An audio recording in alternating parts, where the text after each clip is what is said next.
Sometimes a vegan's worst enemy is a protein deficiency, and sometimes it's themselves. You see, even though there are a lot of myths that non-vegans believe about vegan diets, So you only eat vegetables? there's actually a ton vegans get wrong about nutrition. And some of it is so bad, it ends up sending them to the hospital. So in this video, I'm going to cover 8 nutrition myths that are killing vegans. So a few months ago, we vegans got hit with a terrible headline.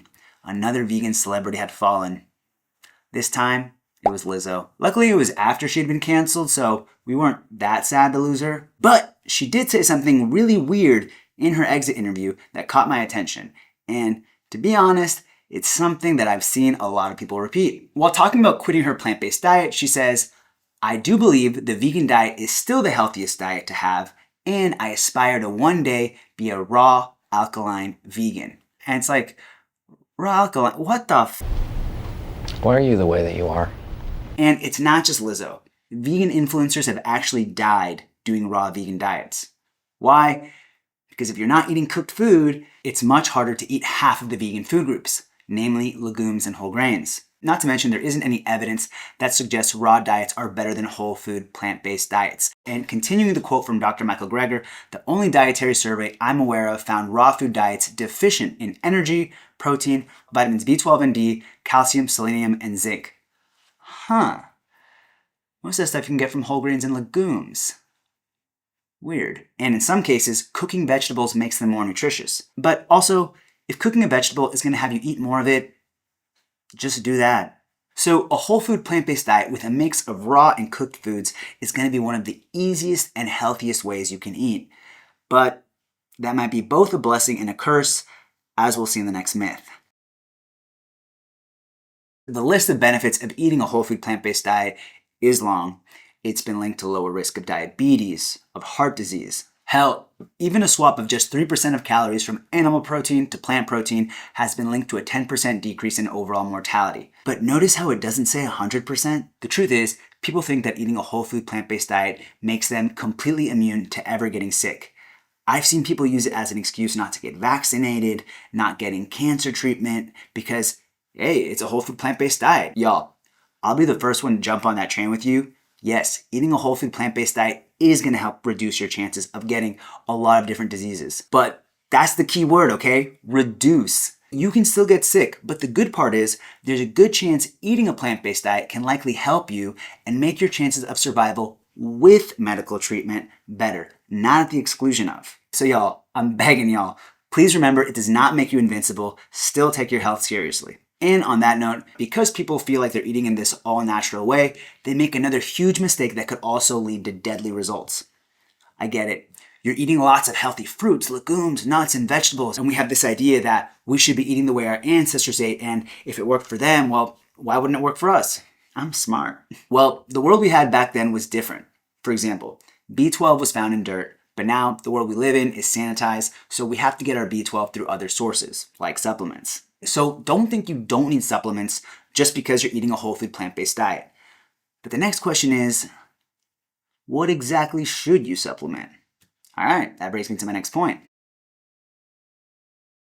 Some vegans admittedly have an unhealthy relationship with supplements. They think, oh I'm vegan.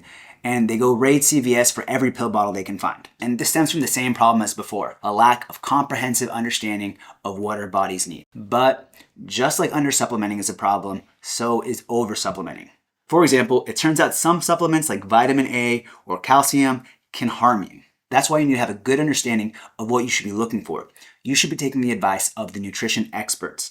A good place to look that I recommend is Dr. Greger's page on nutritionfacts.org. He goes over what you need to pay attention to and where he recommends supplements and where he recommends food. Some big ones, of course, are vitamin B12, vitamin D, omega-3, and iodine.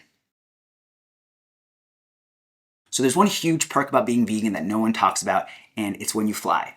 You see, if you're anything like me, when you get on the plane, you're already looking forward to the first meal. Like 30 minutes in, I'm peeking in to see when the cart is coming. Well, imagine my surprise. The first time I was flying vegan, well, as a vegan, I was in the middle of throwing cocoa on when I feel a tap on my shoulder. And I turn and I hear the most beautiful words I've ever heard before. Special meal, sir? I do have one complaint though. It's that sometimes the dessert is fruit. And I look at the guy next to me and he's got like a brownie. Okay, 10 years ago, fine. But there are so many vegan desserts nowadays that are exactly like the non-vegan versions. And the thing about vegan desserts, they're just as healthy as fruit. So why not have that? Hello? What do you mean it's still full of sugar and saturated fat? But it's vegan. So yeah, unfortunately, as much as we all wish this weren't the case, vegan desserts aren't healthy just because they're vegan. If you want the healthy dessert, you're gonna have to stick to the fruit. However, there are some foods that even vegans incorrectly think are unhealthy, so that brings me to the next myth. Alright, so a few years ago, I was in LA and I saw a friend that I hadn't seen in a few years. I was newly vegan, and for anyone who's vegan, you know that usually means you'll get asked a ton of questions. Why'd you go vegan? Where'd you get your protein from? Don't you miss having friends? Etc. And so the topic of health came up, and I was talking about how surprised I had been to learn about the health risks of eating animal products. And that's when she did something very sneaky. She goes, well, what about gluten? And I was caught off guard, like, why was she asking that? Gluten isn't even an animal product.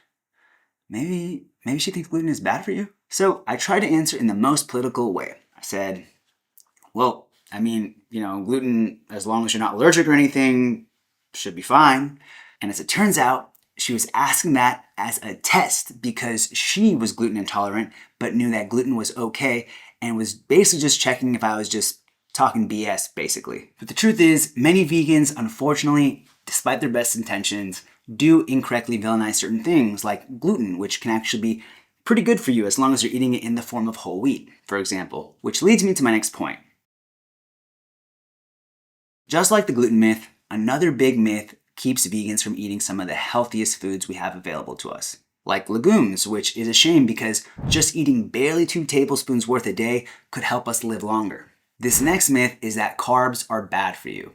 In fact, carbs are great for you as long as you get them from whole plant food sources and not donuts and cakes. Like, you'll see some people hear keto is healthy and vegan is healthy and then try to combine them into vegan keto. And it's like, no, you don't need that. One of the healthiest parts about a vegan diet is all the carbs like legumes and whole grains that you eat. So in the same way there are good fats and bad fats, there are good carbs and bad carbs.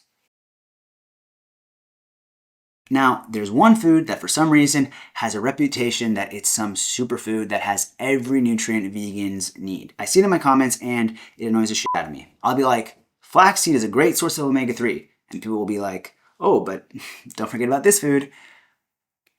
Okay. Or I'll talk about B12 and people will be like, this food has B12 too, right? People will even say it's good for protein. The irony is that it isn't good for any of that stuff. So what food am I talking about?